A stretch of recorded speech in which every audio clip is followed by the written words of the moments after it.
Okay. Now I have mentioned to you user story, right? So user story, I'm mentioning to you for a very long time that user story, right? So user story or story. So what is that exactly? Let me explain.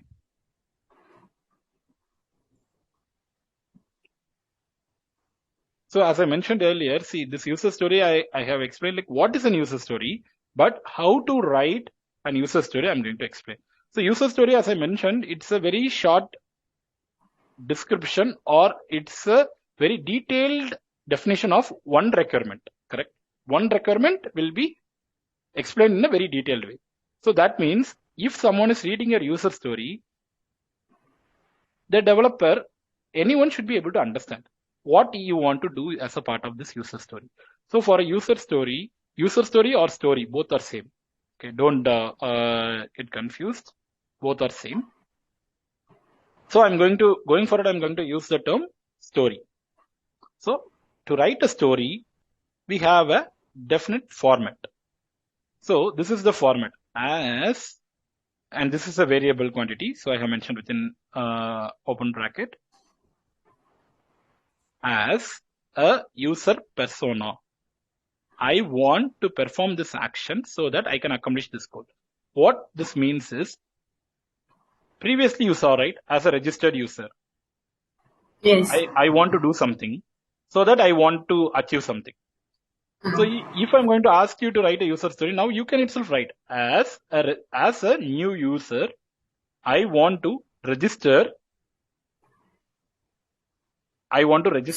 in Amazon website so that my profile is created.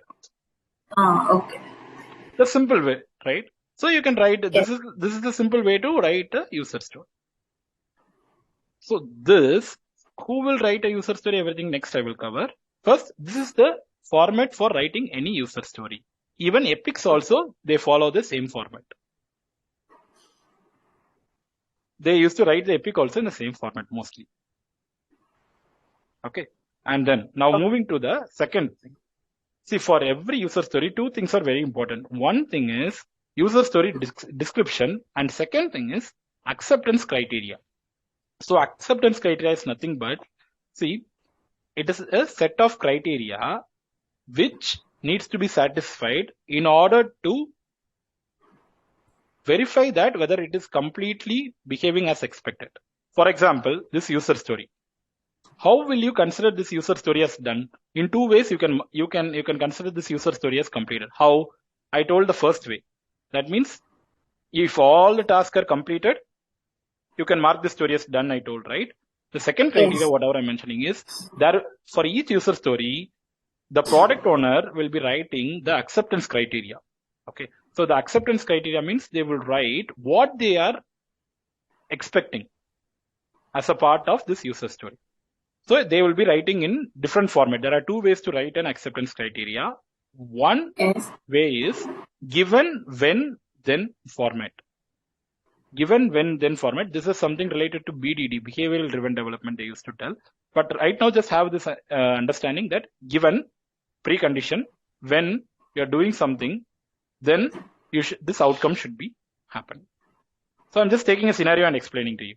Okay. Consider that I'm just taking a student portal. So here student has unfinished classes and request class schedule.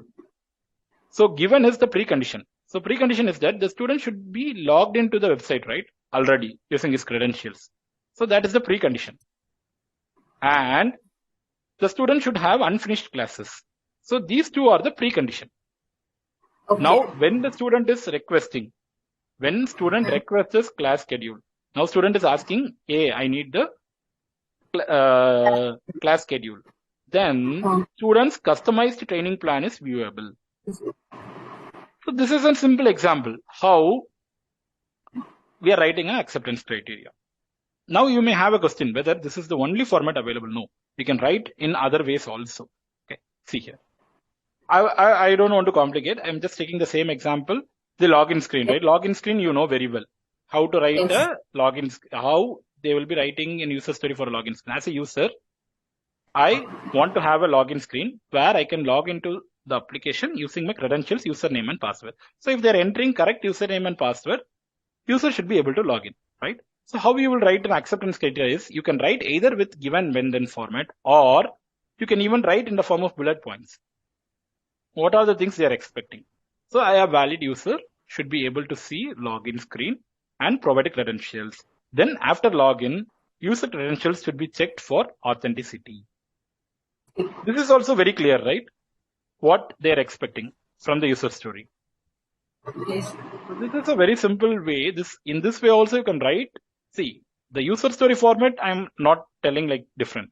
It is the same, however we wrote. But when it comes to acceptance criteria, some product owners used to write in this way, and some used to follow the given when then format. So hope you are clear, right? About Yes. this. These two are very, very important. So whenever a user story is written, you should always remember that it should have a proper description and proper acceptance criteria in the standard format. Okay.